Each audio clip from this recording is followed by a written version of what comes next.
Yo, salut tout le monde, c'est Lord Puma. Alors aujourd'hui, nouvelle petite vidéo avec un temps absolument pas photoshopé. Il y a un orage derrière. J'espère que je vais pas me le taper pendant cet essai là. Donc déjà, avant tout, un grand merci à toi Bastien de venir me prêter ta petite waouh, ta petite 308 GTI. Alors autant te dire mon gars que là je suis en train de tomber amoureux parce qu'elle est vraiment sublime. Ah oui.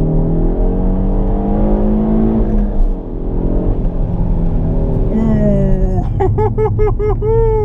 Donc petite 308 GTI. Donc j'ai pu tester la 208 GTI qui en termes de châssis m'avait un petit peu déplu parce qu'elle était un petit peu trop c'est du roulis, c'est ça, qu'elle avait un peu de roulis et qui était un peu trop joueuse de l'arrière, on va dire. Mais là-dessus, on est sur la concurrente directe pardon, donc de la Mégane RS. Alors je pense qu'en termes de châssis, la Mégane RS sera mieux. Mais c'est clair qu'en termes de design, de gueule, de finition, la Peugeot, pour mon avis bien entendu, est largement supérieure. En termes de c'est quand même beaucoup plus joli, on va dire, que l'intérieur Renault full plastique, pas très joli. Donc cette voiture là, on est sur une voiture qui pèse 1280 kg, ce qui est relativement léger, on va dire, pour une voiture de ce gabarit là et avec les options qu'elle a dedans. On est sur le moteur 1.6 THP qui développe 270 chevaux. Alors c'est clair et net là-dessus, le moteur est assez vivant, voire même très vivant je trouve, pour 270 chevaux. Elle l'amène très bien. Pour les personnes qui ont remarqué, le petit contour, lui, va donc dans l'autre sens, un petit peu comme l'Aston Martin que j'avais pu essayer. On est sur une voiture qui reprend très bien. Bon, on va essayer l'accélération en deux.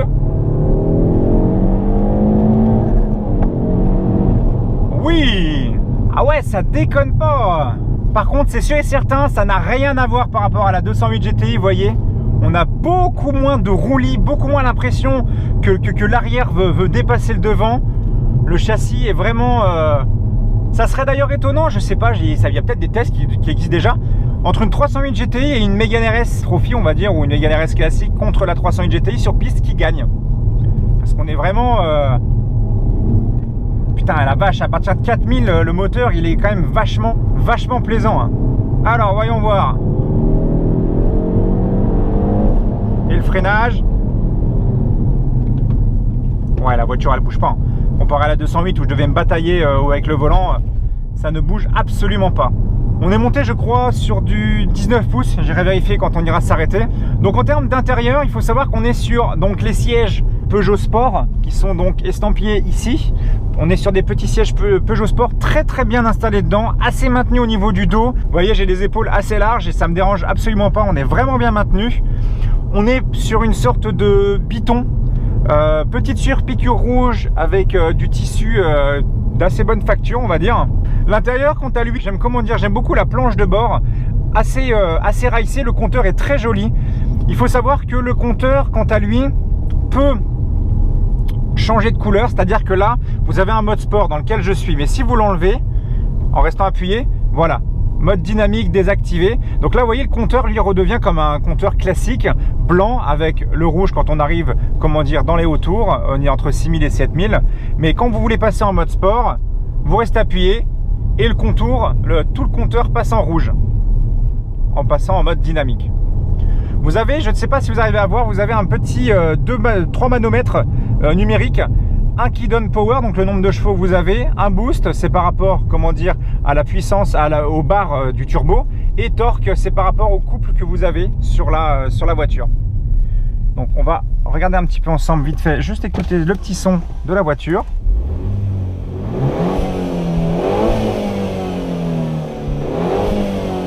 Alors là on est sur une ligne full origine, il n'y a rien qu'à changer, tout est d'origine. Quand vous passez le mode sport sur cette voiture là ici, vous avez déjà le volant qui va se durcir. Vous allez avoir, comment dire, un son. Vous allez avoir aussi un son qui va être beaucoup plus prononcé à l'échappement, au niveau du moteur, au niveau de la boîte à air. Ça fait beaucoup plus de son au niveau du moteur. Et vous avez aussi les enceintes aussi qui vont vous générer du son en plus donc dans la voiture. Pas de clapet à l'échappement. tout simplement. Donc voilà, là le mode sport, c'est vraiment volant durci, du son au niveau du moteur, au niveau des enceintes, et le châssis quant à lui est dur en mode normal et en mode dynamique. On va voir un peu l'accélération. Ça patine.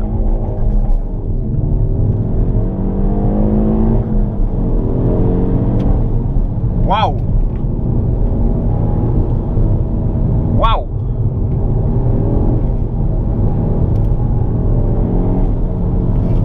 Ah oui! Ah oui! J'ai l'impression qu'elle se dandine un tout petit peu plus que la Mégane RS. La Mégane RS a peut-être un châssis encore un petit peu plus dur, mais c'est quand même vachement satisfaisant, hein. Elle se fait... On prend la confiance très rapidement dans cette voiture-là, j'ai l'impression. Donc faut se méfier un petit peu. Mais je dois avouer que par contre, en termes de gueule, elle est quand même très jolie. C'est une très jolie voiture. La Peugeot s'est vraiment sorti les doigts des fesses, entre guillemets, pour proposer un design plutôt sympathique. Donc, je mets le frein à main, c'est dans l'autre sens. Pour l'intérieur, comme je vous expliquais, on est sur le tout petit volant, exactement le même que la 208 GTI, estampillé GTI ici. Vous avez les surpiqûres rouges ici, pareil sur les sièges. J'ai perdu ici là, mais en fait en gros c'est pour vous dire que le volant il est droit en fait. Je sais plus, c'est un indicateur. Marquez-moi en commentaire c'est quoi déjà ce nom là, j'ai perdu le mot. Par rapport au compteur, comme j'expliquais, il passe en rouge en mode dynamique, et vous voyez, si j'enlève le mode dynamique, il repasse en mode blanc classique. Bon, c'est vrai qu'en rouge je le trouve très joli. On est sur une planche de bord avec un écran tactile, GPS, Bluetooth. Vous avez de l'USB ici, vous avez auxiliaire ici, une prise 12 volts ici aussi. Moi, la seule chose que je trouve un petit peu moche, c'est juste cette partie-là. Je trouve que voilà, bon, le lecteur CD sert vraiment plus à rien en 2018, c'est fait saut année 2000. Là, ils auraient peut-être pu retravailler, donner un style un peu plus sympa. Je trouve que là, ça fait vraiment un bloc complètement de plastique. Là, cette partie-là, voilà, ça serait quelque chose à retravailler. Je la trouve pas très jolie. Le reste, par contre, très joli. On a un rappel ici, vous voyez, autour en alu, autour du compteur. Et ben, on retrouve comment dire, la même signature au niveau des aérations et de l'écran. On retrouve exactement le même alu autour des portières qui font assez portières, vraiment sportif. On est vraiment sur un intérieur très joli. Elle existe aussi avec le toit ouvrant ou panoramique. Je ne sais plus si c'est l'un ou l'autre. C'est vrai que ça aurait été sympathique. Lui, il l'a acheté d'occasion, donc les options étaient déjà mises. Cette voiture-là possède les sièges massants. Il m'a dit que c'est vraiment une option qui sert à rien parce que il m'a dit faut limite être à poil pour sentir que le siège te masse. Donc c'est une option qui sert quasiment à rien. Si vous voulez la prendre, il m'a dit ça sert à rien, autant prendre le toit ouvrant.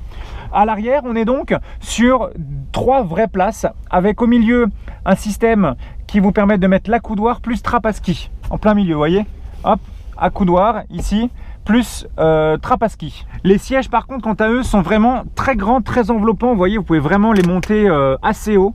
Donc ça c'est sympa. La planche de bord ici, je la trouve assez bien dessinée, assez épurée, le pommeau est assez joli.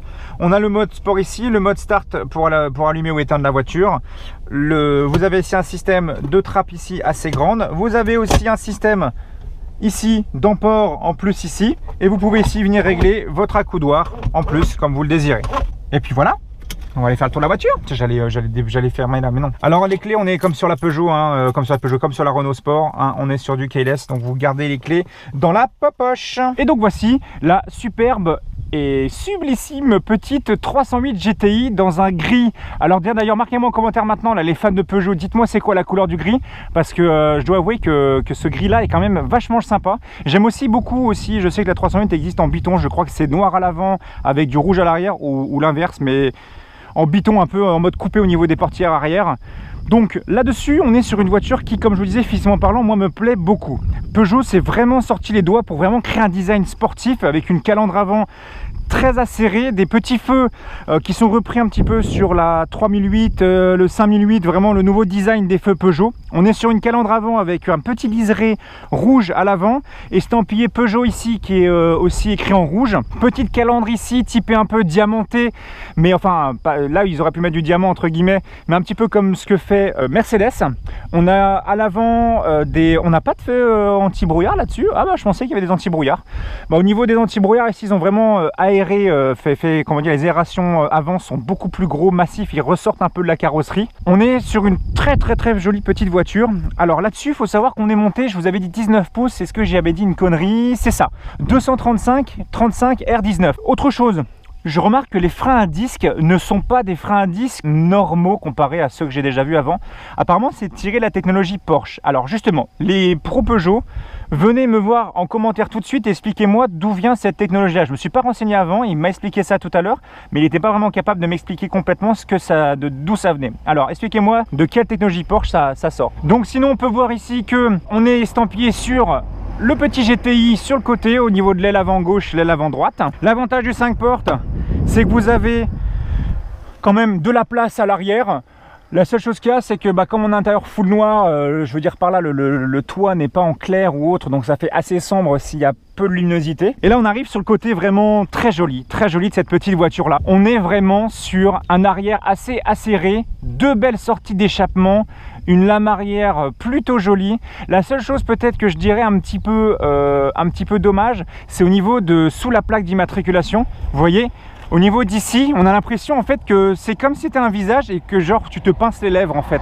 Là, je trouve qu'il y a un petit peu trop d'arrondi, mais sinon les feux, l'ensemble en lui-même est quand même assez joli. C'est vrai que les deux sorties d'échappement comme ça fait badass, hein. Moi franchement, si j'achetais un jour une voiture de sport, à choisir entre une Mégane RS Trophy ou une 308 GTI, je prendrais la 308 GTI. Peut-être qu'elle est moins efficace, mais moi ce qui compte d'abord avant l'efficacité, c'est quand même aussi le look et la beauté de la voiture. Je préfère une voiture un petit peu plus jolie et moins efficace plutôt qu'une voiture plus moche et plus efficace. Bon, après c'est mon avis. Autre chose, coucou, il m'a parlé du coffre, il m'a dit que le coffre était très grand. Alors il a raison. L'emport est vachement important, vous n'avez pas besoin de descendre en rappel en bas du coffre quand vous mettez vos courses. Vous avez vraiment de la place, vous avez une banquette, je regarde ici, 2 tiers, 1 tiers, donc qui donne une espace de chargement assez énorme. Est-ce qu'ici vous avez... Ah, ici il y a normalement une galette, si je ne dis pas de bêtises. Petite galette, si je ne dis pas de conneries, et là après je ne sais pas ce que c'est. Ça c'est quoi? Ça c'est un gonfleur ça? Ouais, ça je pense à un gonfleur qui se branche à la batterie. Donc voilà, vous avez, vous voyez l'emport, il y a quand même assez de place pour partir en vacances, en famille, pour mettre les valises. Il y a ce qu'il faut, donc ça fait plaisir. Alors on va checker la bête. Et voici le petit 1,6 litre THP de 270 chevaux. Full origine, full stock. Bon, ils auraient quand même pu mettre une jolie petite plaque ici. Là, il y a juste la petite plaque ici, Peugeot Sport.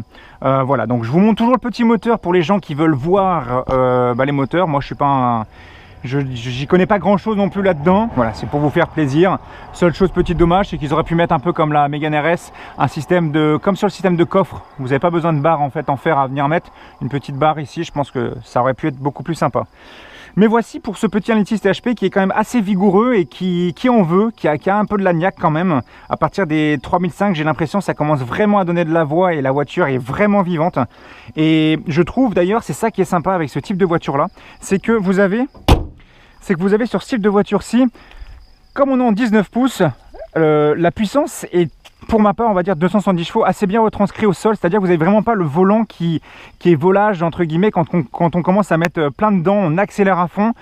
On sent quand même que la puissance est assez bien retransmise au sol. Vous voyez, là tout à l'heure, j'avais fait une accélération, le sol était mouillé, et pourtant ça burnait pas tant que ça, et on avait quand même une sensation vraiment d'être assez collé. Oh fuck, il y a un orage. Petit dédicace à toi, Ange, qui adore les orages.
On va repartir, comme vous pouvez voir la voiture est trempée, je me suis tapé l'orage. Mode sport activé, En attendant qu'il pleut, je me suis permis d'aller farfouiller un petit peu dans l'ordinateur de bord. Et en fait, il y a des choses qui sont sympathiques. Déjà, premièrement, vous avez possibilité de régler l'éclairage de la voiture, c'est-à-dire la puissance, la luminosité de la voiture.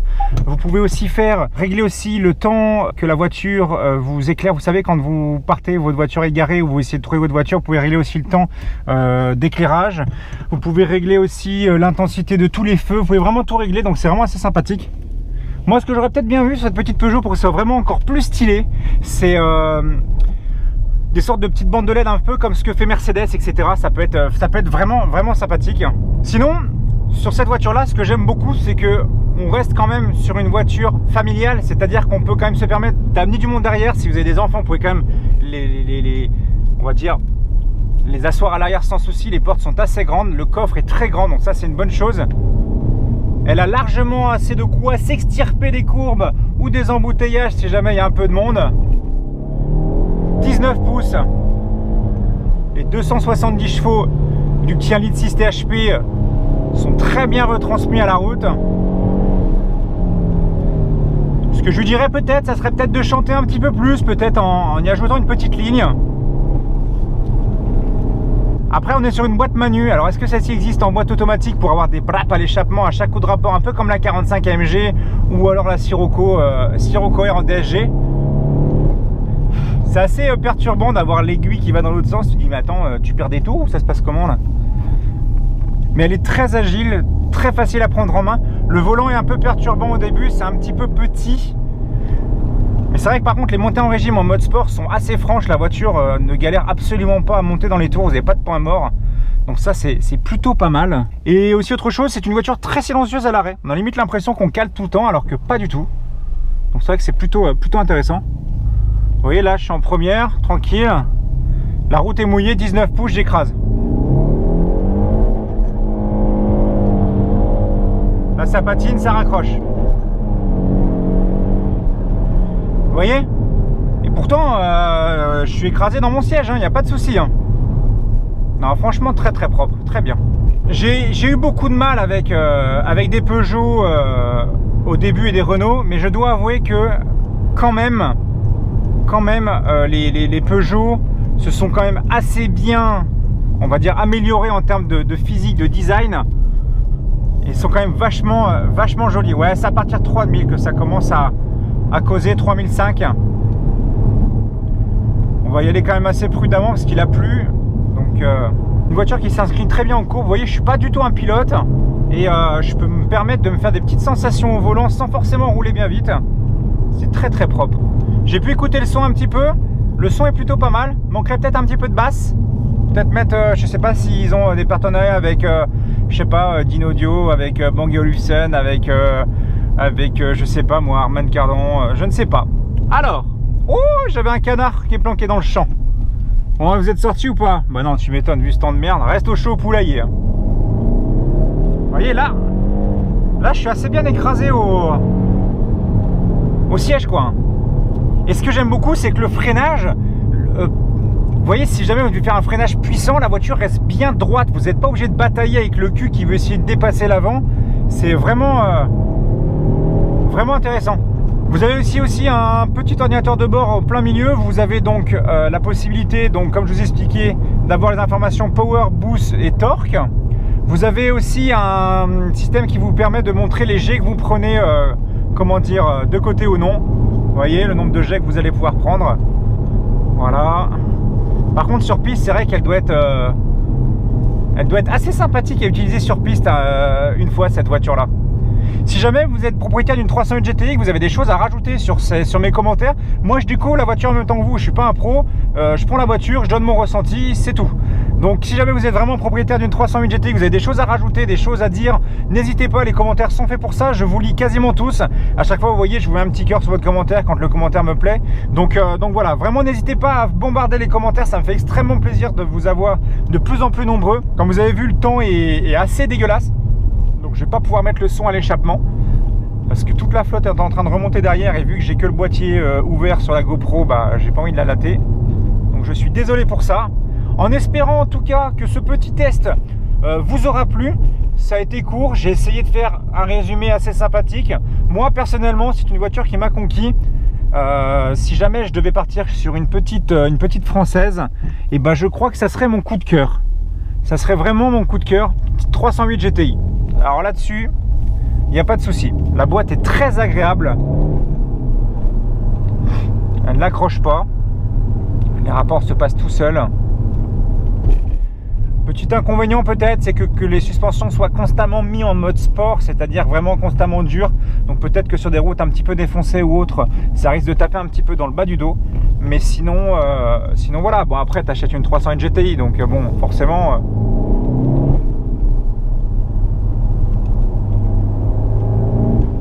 Donc sur ce les gens, moi je vous laisse en vous souhaitant une bonne journée, bonne soirée, bonne nuit, comme vous voulez, tout dépend quand est-ce que vous venez me voir. N'oubliez pas, bombardez la petite barre de like, ça me fait plaisir. N'oubliez pas aussi en commentaire et bien entendu le lien Utip en description, très important, c'est gratuit. Vous pouvez cliquer sur ce lien Utip là, le mettre en favori donc dans votre navigateur. Vous avez possibilité de regarder 3 pubs par jour, ça ne vous coûte rien du tout et chaque pub regardée, c'est 5 centimes dans cette cagnotte là qui me permet de financer de nouveaux projets. Donc n'hésitez pas, ça me fait extrêmement plaisir. Vous avez aussi le bouton soutien que j'ai mis donc dans mes vidéos, ce qui permet aux personnes qui ont la possibilité de me soutenir par mois dans ma chaîne. Et vous aurez accès donc dans les lives à un petit grade devant votre pseudo, des smileys spécifiques que je sors au fur et à mesure que les sponsors arrivent. Et aussi il y aura donc l'arrivée de lives spécifiques et privés, bien entendu, où il n'y aura que les sponsors qui pourront parler et voir normalement de toute façon ce petit live. Donc il y aura des exclus que pour les sponsors. Voilà, donc sur ce je vous laisse, bisous tout le monde, prenez soin de vous et à la prochaine, ciao.